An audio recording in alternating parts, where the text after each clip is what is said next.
থেকে আজ দুপুর পর্যন্ত শুধু বৃষ্টি আর বৃষ্টি, দিনভর রিমঝিম বৃষ্টি পড়ছে। তো কয়দিন যাবতই বৃষ্টি, আর বৃষ্টির মধ্যে সকালে লাউ দিয়ে ভাজি আর রুটি পরোটার সাথে খেতে খুব মজা লাগে। তো আমার বর সকালবেলায় রুটিটা বেলে নিচ্ছে আর পরোটাটা ভেজে নিচ্ছে খুব মচমচা করে, খুব ভালো হয়েছিল। তো দেখতেই তো পাচ্ছেন, কয়েকটা পরোটা বানিয়েছিল ফুলকো ফুলকো করে, ভালো করে ছেঁকে, আর কিছুটা রুটি সেঁকে দিয়েছিলাম, কারণ আমার সবাই তো আর সবটা খাই না, কেউ রুটি খায় কেউ পরোটা খায়। তো এই সুন্দর করে আমি রুটিটা বেলে দিয়েছিলাম। আর পরে দেখলাম যে দুপুরে কিছু মাছ আনা হয়েছিল, পাবদা মাছ আর চিংড়ি মাছ। তো পাবদা মাছগুলো আমি আলাদা একটা মধ্যে রেখে দিলাম, চিংড়ি মাছটাই আজ রান্না করব। তো আমার বড় ছেলে পছন্দ করে, তার জন্য সেগুলো আমি একসাথে করে বেছে সুন্দর করে কেটে নিব।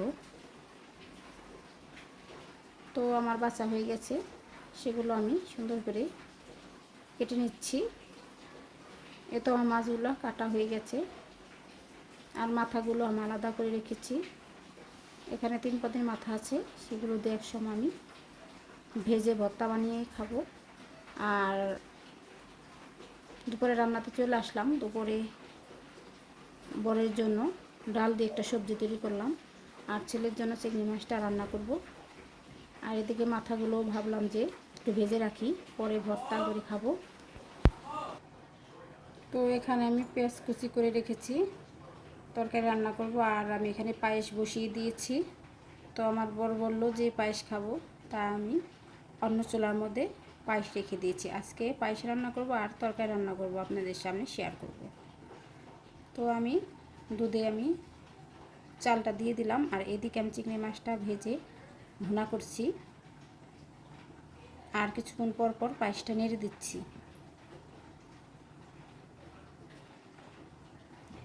আজ আমি চিংড়ি মাছটা নারকেল দিয়ে তৈরি করব। কখনো চিংড়ি মাছ আমি নারকেল দিয়ে রান্না করিনি, তো আজকে ভাবছি যে নারকেল দিয়ে আর দুধ দিয়ে চিংড়ি মাছটা ভুনা করে নেব।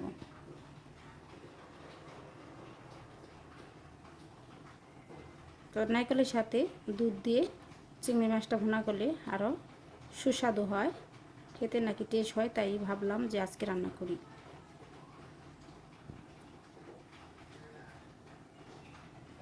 এখন আমি চিংড়ি মাছগুলো দিয়ে দিলাম, আর এই তো আমার চিংড়ি মাছ রান্নাটা কেমন হয়েছে।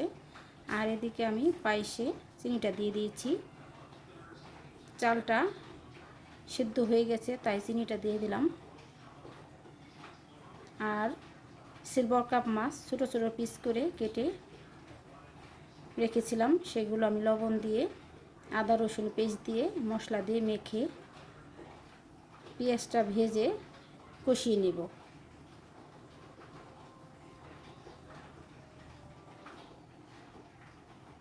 তো পায়েসটা আমার প্রায় হয়ে গেছে, তাই কিশমিশ দিয়ে দিলাম। পায়েসে কিশমিশ ছাড়া চলে না।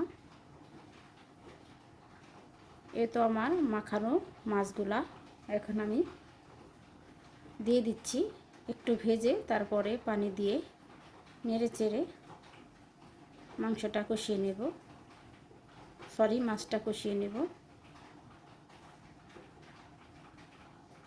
তো এভাবে সিলভার কাপ মাছ রান্না করলে নাকি অনেক ভালো হয়, তাই আজকে এভাবেই রান্না করলাম। তো আমি জিরে গুঁড়োটা দিয়ে দিলাম।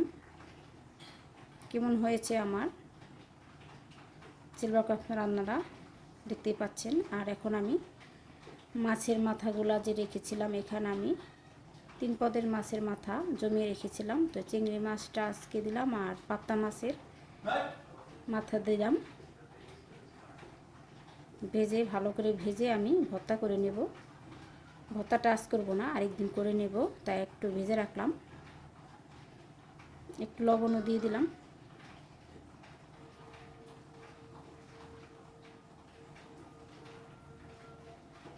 আর আমার রান্নাবান্না সব শেষ। এই তো আমার পায়েসটি আমি